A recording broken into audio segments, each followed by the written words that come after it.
यार आज मैं आपको एक ऐसे आदमी की कहानी बताने जा रहा हूं जिसके पास ना कोई चुनावी पद था, ना कोई डिग्री, ना कोई सेना, फिर भी वो दुनिया के सबसे ताकतवर लोगों को कंट्रोल करता था। उसके पास अमेरिका के राष्ट्रपति के राज, ब्रिटेन के राज घराने की कमजोरियां, अरबपति लोगों की गंदी सच्चाइयां। और जब यह आदमी बोलने वाला था तो 10 अगस्त 2019 को न्यूयॉर्क की एक हाई सिक्योरिटी जेल में वो अचानक मर गया। सवाल ये नहीं है कि जेफरी एप्स्टीन कैसे मरा, सवाल ये है कि जेफरी एप्स्टीन कौन था, क्यों उसे मारा गया, क्यों आज भी लोग जेफरी एप्स्टीन के बारे में जानना चाहते हैं। Jeffrey Epstein, the deceased American financier, a pedophile, convicted sex offender, and a man accused of trafficking young girls and women. He was connected to some of the richest and most influential people in the world. Jeffrey Epstein की file के अंदर दुनिया के बड़े बड़े powerful लोगों के नाम है, और मैं आपको बताऊं कि इसी जेट के अंदर president, royal family, billionaires, Titanic के हीरो भी इनके पर्सनल आइलैंड के अंदर देखे गए। लेकिन क्या सिर्फ जेफरी एप्स्टीन ही सब कुछ था, या जेफरी एप्स्टीन सिर्फ एक मोहरा था? रॉबर्ट मैक्सवेल मोसाद के एक एजेंट, इनका कनेक्शन मोसाद के साथ, और मोसाद के एक पावरफुल आदमी की बेटी जेफरी एप्स्टीन की गर्लफ्रेंड। ये अमेरिका के इतिहास में बहुत कम लोगों के साथ हुआ है यार। आप भी सोचो कि यार एक आदमी जो पकड़ा गया और वो 10 अगस्त 2019 की सुबह आत्महत्या कर लेता है, उस टाइम सारे सीसीटीवी कैमरे बंद होते हैं, उसके सेल के पास कोई भी गार्ड नहीं होता। जेफरी एप्स्टीन के बाद हर वो इंफॉर्मेशन थी जो इंफॉर्मेशन अगर दुनिया में आ जाती तो इन पावरफुल लोगों को कुछ ही सेकंड लगते आसमान से धरती में आने की। यार जेफरी एप्स्टीन का जो जन्म है वो 20 फरवरी 1953 को न्यूयॉर्क के एक बहुत ही मिडिल क्लास परिवार में हुआ। इसके पास ना पैसा था, ना पावर, ना कोई पहचान, लेकिन पढ़ाई में थोड़ा तेज था यार, और ज्यादातर अकेला रहता था।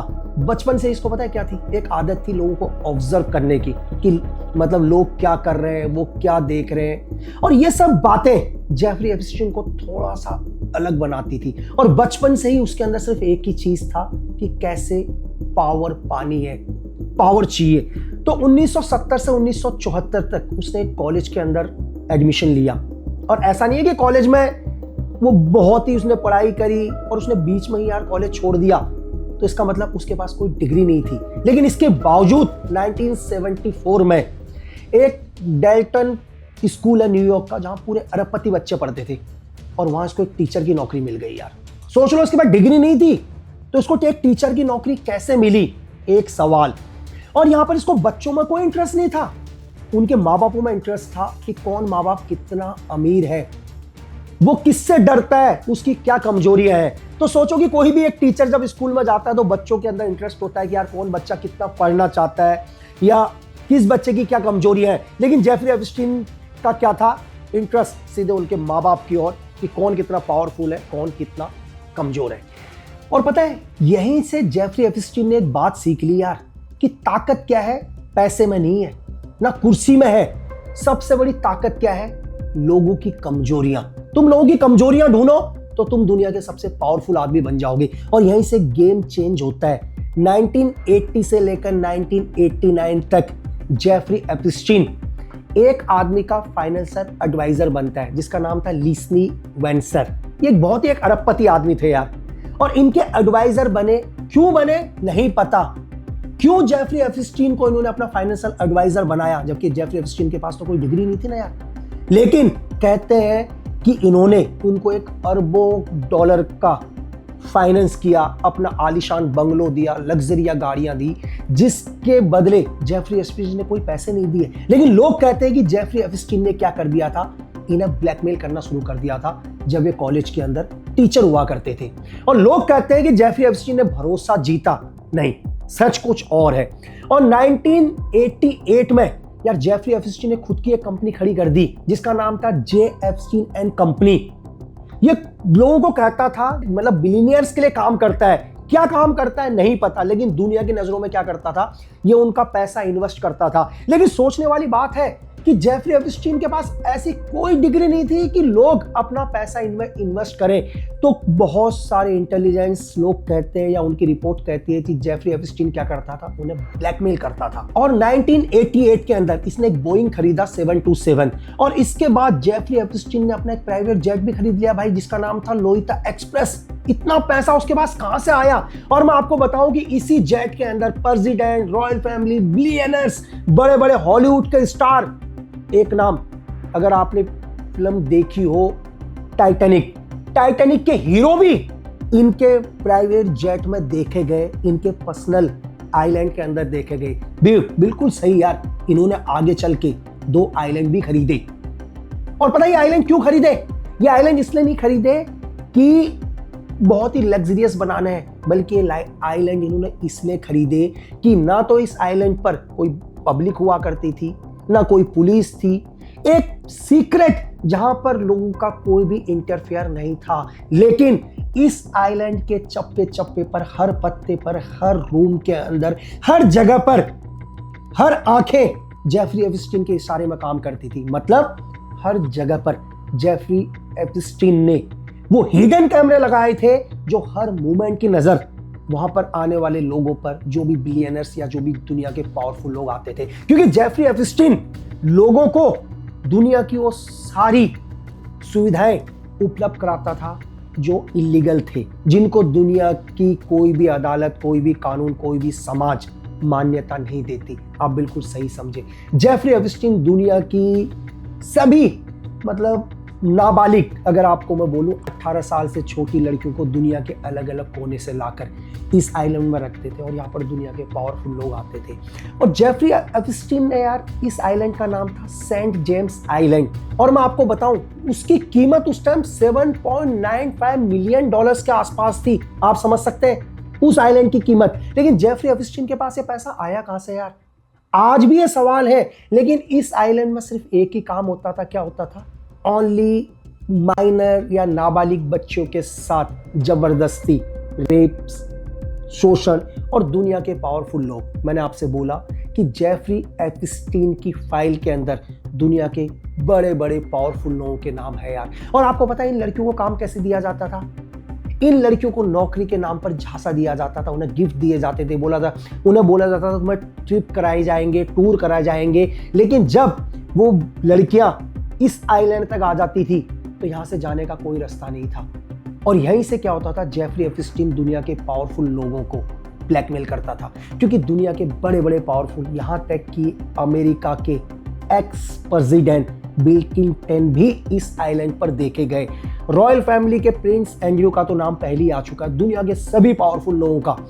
तो जेफरी एप्स्टीन को यह समझ में आ गया था कि अगर दुनिया को कंट्रोल करना है तो सबसे पहले जो दुनिया को कंट्रोल करते हैं उनकी कमजोरी किसके पास होनी चाहिए? जेफरी एप्स्टीन के पास होनी चाहिए। तभी जेफरी एप्स्टीन क्या करेगा?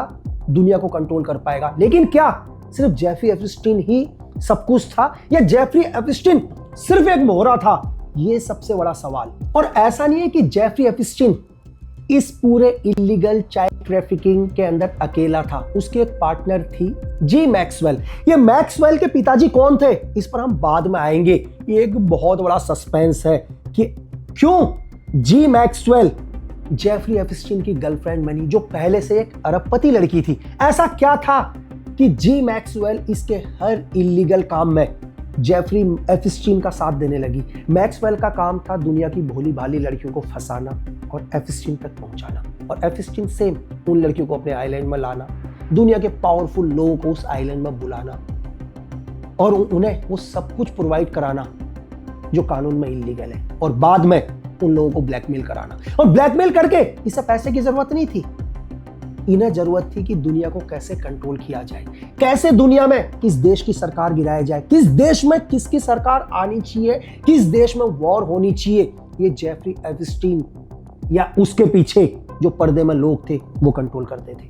और जो जी मैक्सवेल के जो पिताजी थे उनका नाम था Robert Maxwell. Robert Maxwell Mossad के एक एजेंट, एक ऑफिसर जो इजराइल के लिए काम करते थे। आप कनेक्शन बिल्कुल सही समझे, यानी कि इनका कनेक्शन मोसाद के साथ, और मोसाद के एक पावरफुल आदमी की बेटी जेफरी एप्स्टीन की गर्लफ्रेंड। और आपको पता है कि 1991 के अंदर रॉबर्ट मैक्सवेल की हत्या हो गई। आज भी जो मोसाद अपने हर एजेंट की मौत के बारे में पता लगा लेती है, लेकिन आज भी रॉबर्ट मैक्सवेल की मौत के बारे में दुनिया को पता ही नहीं चला। कहीं ऐसा तो नहीं है कि मोसाद ने ही अपने एक एजेंट को मरवा दिया, क्योंकि उन एजेंटों को लगा कि दुनिया की सबसे बड़ी ताकत है इंफॉर्मेशन, ब्लैकमेलिंग, जो खुद अब उनकी बेटी के थ्रू उनके पास आती थी और वो खुद पावर चाहते थे। इसलिए 1991 के अंदर लोग कहते हैं कि मोसाद ने ही रॉबर्ट मैक्सवेल को मरवा दिया, इसलिए आज भी इनकी मौत की गुत्थी नहीं सुलझी। और बहुत सारे लोग बोलते हैं कि मैक्सवेल सिर्फ मोसाद का एजेंट नहीं था, मैक्सवेल की बेटी के थ्रू वो MI6 का भी एजेंट था। उसका काम था MI6 तक उन सभी लोगों की कमजोरियां, वो ब्लैकमेलिंग की चीजें MI6 तक पहुंचाना, ताकि ब्रिटेन की रॉयल फैमिली या ब्रिटेन के पावरफुल लोग या FCDO उन सभी लोगों से वो काम करवा सके जिससे वो पूरी दुनिया को कंट्रोल करें। तभी क्या होता है, 2006 के अंदर एक पालम बीच पुलिस स्टेशन के अंदर एक लड़की एक रिपोर्ट लिखाने आती है, 14 साल की लड़की, और वो पहली बार बोलती है कि उससे जेफरी एप्स्टीन ने अपने घर पर बुलाया और जबरदस्ती उसके साथ क्या किया, रेप किया और दुनिया के पावरफुल लोगों के सामने उसको डाला। यार ये सुनते ही पालम बीच की पुलिस स्टेशन शॉक कि भाई जेफरी एप्स्टीन दुनिया का पावरफुल आदमी और एक लड़की क्या बोल रही है। और जब पालम बीच पुलिस इन्वेस्टिगेशन करने लगी तो कम से कम 40 से ज्यादा लड़कियां और सामने आई जिनकी एज 18 साल से कम थी, और जेफरी एप्स्टीन को तब पहली बार अरेस्ट किया गया। और जब जेफरी एप्स्टीन अरेस्ट हुआ तो पूरे यूरोप के अंदर एक भूचाल आ गया यार। In New York have arrested wealthy financier and one-time friend to U.S. presidents Jeffrey Epstein on sex trafficking charges. Enforcement officials say Jeffrey Epstein abused dozens of girls, some as young as 14. 30 जून 2008 को जब Jeffrey Epstein को police ने arrest किया तो हर newspaper की heading Jeffrey Epstein के लिए, और यहां से जितना परेशान जेफरी एप्स्टीन था उससे ज्यादा परेशान कोई और था, और वो कौन थे, दुनिया के पावरफुल लोग जिनके बारे में जेफरी एप्स्टीन के बाद हर वो इंफॉर्मेशन थी जो इंफॉर्मेशन अगर दुनिया में आ जाती तो इन पावरफुल लोगों को कुछ ही सेकंड लगते आसमान से धरती में आने की, क्योंकि ये दुनिया के पावरफुल लोग पूरी दुनिया को कंट्रोल करते थे और आम जनता इनको मसीहा समझती थी। लेकिन सिर्फ जेफरी एप्स्टीन जानता था इन लोगों की सच्चाई। ये लोग जानते थे अगर जेफरी एप्स्टीन को पुलिस ने इन्वेस्टिगेट किया या प्रेशर आया तो जेफरी एप्स्टीन क्या करेगा, उन हर आदमियों का नाम ले लेगा। और आपको पता है कि जेफरी एप्स्टीन को इस केस में सजा हुई, वो भी सिर्फ 13 महीने की सजा, और 13 महीने के बाद वो जेल से बाहर आ गए। और ऐसा नहीं है कि सिर्फ 13 महीने के बाद ये जेल से बाहर आए, 13 महीने के अंदर वो कई बार जेल से बाहर आए यार। बिल्कुल सही, आप करिए यार एक आदमी जेल के अंदर, उसके ऊपर इतने गंभीर आरोप कि नाबालिग लड़कियों का अपहरण करना, जबरदस्ती उनको सेक्स ट्रैफिकिंग में डालना, उसके बाद भी सिर्फ 13 साल की सजा। यही एक बड़ी चीज है जो दुनिया को जानना चाहिए। पता है, जैसे जेफरी एप्स्टीन को पुलिस ने अरेस्ट किया तो भूचाल आया दुनिया में, और तब पहली बार NPA यानी कि नॉन प्रोसिक्यूशन एग्रीमेंट, मेरी बात समझ रहे हैं, ये अमेरिका के इतिहास में बहुत कम लोगों के साथ हुआ है यार। ये एग्रीमेंट क्या है? ये एग्रीमेंट है कि जब भी कोई आदमी पकड़ा जाए, अगर इस एग्रीमेंट पर वो आदमी साइन करता है और कहता है कि नहीं मैं सारा गिल्ट मानने के लिए तैयार हूं, तो सरकार उसकी सजा कम कर देती है। लेकिन इसके पीछे एक बहुत बड़ा गेम, ताकि इस केस को पब्लिक के सामने ना आने दिया जाए। क्यों? क्योंकि अगर केस जितना लंबा होगा पूरी मीडिया के अंदर उतना ज्यादा आएगा, लोगों को इस केस के बारे में उतना पता चलेगा। तो सबसे पहले अमेरिकन गवर्नमेंट या दुनिया के पावरफुल लोगों ने एक बड़ा गेम खेला और एक NPA एग्रीमेंट साइन किया जेफरी एप्स्टीन के साथ। और जेफरी एप्स्टीन ने कोर्ट में बोल दिया कि मैं गिल्ट अपने आप को क्या मानता हूं, गुनहगार मानता हूं। और कोर्ट ने बोला कि यार एक आदमी खुद अपना गुनाह मान रहा है तो उसको सिर्फ 13 महीने की सजा दी। आपको पता है इस केस के अंदर जेफरी एप्स्टीन को उम्र कैद की सजा, कम से कम 20 साल और लाइफ टाइम जेल के अंदर की सजा हो सकती थी। लेकिन लोग जानते थे कि जेफरी एप्स्टीन खुद को बचाने के लिए उन सभी पावरफुल लोगों का नाम ले सकता है, इसीलिए NPA एग्रीमेंट साइन किया गया। लेकिन क्या होता है, 2017 के आसपास एक हॉलीवुड की एक्ट्रेस उसने पहली बार कैमरे के आगे एक ब्लेम लगाया, मीटू। आपने मीटू बहुत सुना होगा यार, ये अमेरिका में ही नहीं, इंडिया में भी भूचाल आ गया था। हिंदुस्तान में भी बहुत बड़े सेलिब्रिटी, दुनिया भर के बड़े बड़े लोगों का नाम मीटू के अंदर आया था। बॉलीवुड के बहुत बड़े स्टार, शायद मैं आपको बोलूं कि एक तो ऐसा शो था कि हिंदुस्तान के एक सिंगर है अन्नू मलिक, उन्हें तो जज से भी हटना पड़ा यार। मीटू में इंडिया का भी बहुत नाम आया था, हर जगह मीटू चल रहा था, यूएस में भी मीटू चल रहा था। तो इसको वर्ल्ड की मीडिया ने कवर किया मीटू। जैसे ही मीटू स्टार्ट हुआ तो जेफरी एप्स्टीन के लिए समय सबसे बुरा था यार। तो जेफरी एप्स्टीन की सारी पिछली फाइल अभी क्या हो गई, आगे आके खुलने लगी। और उसी टाइम एक लड़की ने कैमरे के आगे आकर बताया कि कैसे 14 साल की जब वो थी तो जेफरी एप्स्टीन ने उसे जबरदस्ती रॉयल फैमिली प्रिंस एंड्रयू के सामने डाला यार। और जब वो लड़की आई तो ये सोचो कि दुनिया भर से 500 से ज्यादा लड़कियां जेफरी एप्स्टीन के अगेंस्ट आई। और जब मीडिया का इतना ज्यादा प्रेशर हुआ तो 6 जुलाई 2019 को एयरपोर्ट से जेफरी एप्स्टीन को दोबारा गिरफ्तार कर लिया गया यार, सेक्स ट्रैफिक और माइनर के केस में। और जेफरी एप्स्टीन को क्या किया, जेल डाला गया। सभी लोगों को पता था कि जेफरी एप्स्टीन टूट चुका है यार, अब वो सच बोलेगा और वो सबको एक्सपोज कर देगा। तो आप समझ रहे हैं कि 10 अगस्त 2019 को जेफरी एप्स्टीन की हत्या हो जाती है। Praised financier Jeffrey Epstein is dead. Epstein took his own life while he was behind bars facing charges of sex trafficking. और पूरी दुनिया के अंदर ये बोला जाता है कि जेफरी एप्स्टीन ने क्या कर दिया, आत्महत्या कर लिया। आप भी सोचो कि यार एक आदमी जो पकड़ा गया और वो 10 अगस्त 2019 की सुबह आत्महत्या कर लेता, उस टाइम सारे सीसीटीवी कैमरे बंद होते हैं, उसके सेल के पास कोई भी गार्ड नहीं होता। और आपको पता है जब उसका पोस्टमार्टम हुआ तो उसके शरीर की कई हड्डियां टूटी हुई थी यार। और इससे पहले 20 जुलाई को भी जेफरी एप्स्टीन के ऊपर एक हमला हुआ। तो ये सेकंड अटेम्प्ट था जेफरी एप्स्टीन के ऊपर, लेकिन इसको क्या कर दिया गया, सिर्फ एक आत्महत्या का नाम नहीं लिया गया और पूरी दुनिया को यह दिखा गया कि जेफरी एप्स्टीन ने क्या कर दी, आत्महत्या कर ली। क्योंकि लोगों को पता था कि अब अगर जेफरी एप्स्टीन बोलेगा तो दुनिया के सारे पावरफुल लोग सामने आ जाएंगे, बेनकाब हो जाएंगे। तो इसलिए बड़ी खामोशी से दुनिया के उस आवाज को हमेशा के लिए बंद कर दिया गया जो दुनिया के अंदर एक बड़ा भूचाल ला सकता था। अब सवाल यह है कि कौन कौन था जो आज भी बचा हुआ है।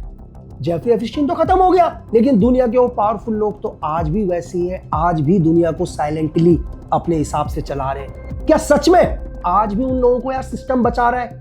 अब कुछ एक बातें जो लोगों को हमेशा सोचनी चाहिए कि MI6 मोसाद का नाम क्यों जुड़ रहा है इसके साथ, कौन बड़े बड़े लोग हैं, ये इंपॉर्टेंट चीज है। सबसे पहले मैंने आपको बताया कि जेफरी एप्स्टीन की जो गर्लफ्रेंड थी वो मोसाद के एक बहुत बड़े एजेंट की बेटी थी। तो जानबूझ के मोसाद ने क्या किया, मैक्सवेल को एप्स्टीन के साथ जोड़ा ताकि एप्स्टीन की हर चीज मोसाद तक पहुंचाए जा सके या मोसाद को इंफॉर्मेशन मिले और मोसाद अपने हिसाब से पूरी दुनिया को कंट्रोल करे। सेम रॉयल फैमिली के प्रिंस एंड्रयू के साथ क्या थे, जेफरी एप्स्टीन के कनेक्शन थे।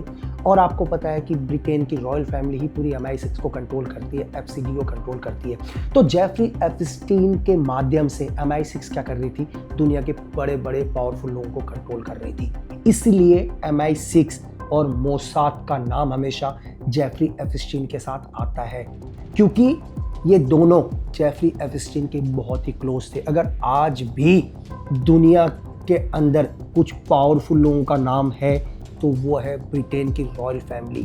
और आपको पता है कि मोसाद ने दुनिया में बहुत ऑपरेशंस करे हैं, तो मोसाद को हर इंफॉर्मेशन कैसे मिली, तो लोग कहते हैं कि जेफरी एप्स्टीन ही वो माध्यम था जो दुनिया की बड़ी बड़ी इंफॉर्मेशन मोसाद तक देता था।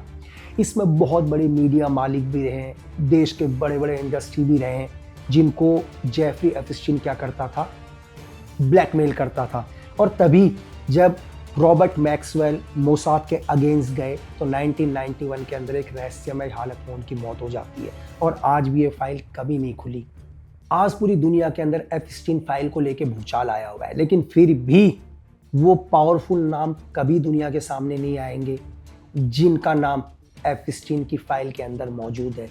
लोगों का प्रेशर है, मीडिया का प्रेशर है, लेकिन फिर भी कुछ एक नाम दुनिया के सामने दिखाए गए, लेकिन वो पावरफुल नाम शायद ही कभी लोगों के सामने आएंगे और वो हमेशा इतिहास के पन्नों में क्या हो जाएंगे, बंद हो जाएंगे। तो मैं आपको आसान भाषा में ये कहना चाहूँगा कि जेफरी एप्स्टीन मोसाद MI6 के लिए काम करता था। MI6 या मोसाद या दुनिया की बड़ी बड़ी एजेंसी चाहे CIA हो, इनका काम है दुनिया की इंफॉर्मेशन को लेना।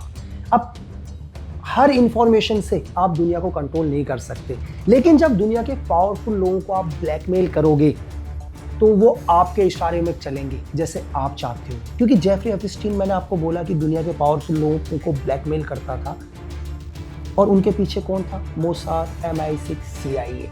तो जब भी किसी देश में गवर्नमेंट को गिराना हो, किसी देश में कोई नई सरकार लानी हो, वॉर इंडस्ट्री से दुनिया में वॉर कराना हो, तो सारे के सारे पावरफुल लोग तो क्या थे? जेफरी एप्स्टीन के साथ थे। मतलब जेफरी एप्स्टीन को ब्लैकमेल करता था। तो ये बड़े बड़े देश, आप बहुत बार सुनते हैं कि CIA ने अकेले 69 देशों की सरकार गिरा दी। ब्रिटेन ने क्या कर दिया? पूरे यूरोप के अंदर वॉर करवा दिया। मोसाद ने क्या कर दिया? इन देशों के अंदर हमला कर दिया। और बड़े बड़े पावरफुल लोग, कोई भी देश कुछ नहीं बोलता। तो कोई भी देश कुछ क्यों नहीं बोलता? अब आप समझ गए कि उन देशों की पावरफुल लोगों की कुछ ऐसे सीक्रेट इन सभी देशों की एजेंसीज के पास होते हैं, और ये लोग चाहकर भी कुछ नहीं बोल पाते। तो सारे सीक्रेट्स को लाने वाला कौन था? Jeffrey Epstein. तो मैं आपसे आखिरी में एक ही चीज कहना चाहूंगा कि दुनिया के अंदर आज भी जेफरी एप्स्टीन जैसे बहुत से लोग हैं। MI6 या CIA या दुनिया के पावरफुल एजेंसी आज भी लोगों को ब्लैकमेल करते हैं। तो हमेशा जीवन में एक ही बात याद रखो कि सिर्फ आपके देश से बढ़कर आपके लिए कुछ नहीं है। जीवन के अंदर सिर्फ एक ही चीज याद रखो कि आप दुनिया में कहीं भी रहो, कहीं भी चले जाओ, हम एक हिंदुस्तानी है, ये कभी नहीं भूलना चाहिए। क्यों? क्योंकि देश प्रेम से बड़ा कोई धर्म नहीं।